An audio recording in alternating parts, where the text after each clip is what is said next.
environmental justice is difficult to define. You know, if we think about the fundamental issue of justice is in terms of some kind of equity or fairness, then one can say the fundamental issue of environmental justice is the appropriation of natural resources, of ecosystem services by some and not others. The some tend to be the rich. Part of it means fair access to resources and opportunities. A lot of times what happens is that the people who are poor in resource or poor in political power also are more exposed to the pollution aspects of our industrialized society. So here in this country, environmental justice has often looked at the siting of dirty industries. Surprise, surprise, you know, there are refineries of pollution, you know, in highly dirty manufacturing and refinery plants, for example, in Los Angeles, built right next to schools. They're not the schools of the rich. It's what pulls so many of the other human rights, individual human rights together.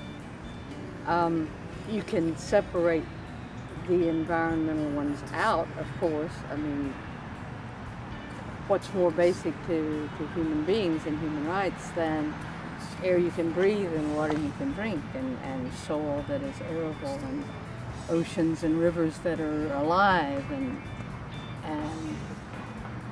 climate that you can at least anticipate. You know? So environmental justice is really trying to consider and share environmental resources.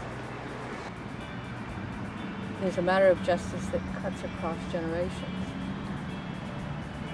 How dare we think in terms of consuming and trashing the planet and leaving nothing for the survival of our grandchildren? I mean, that's sort of the way we're tearing at it right now.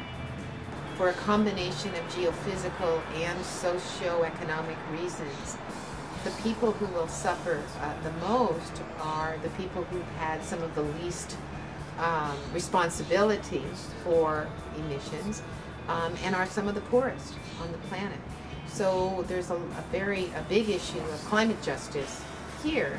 When we talk about solidarity, that some of the people who are going to suffer the most are in sub-Saharan Africa, the deltas of East Asia. So, you know, this issue of justice is to say, you know, there's an obligation to help people.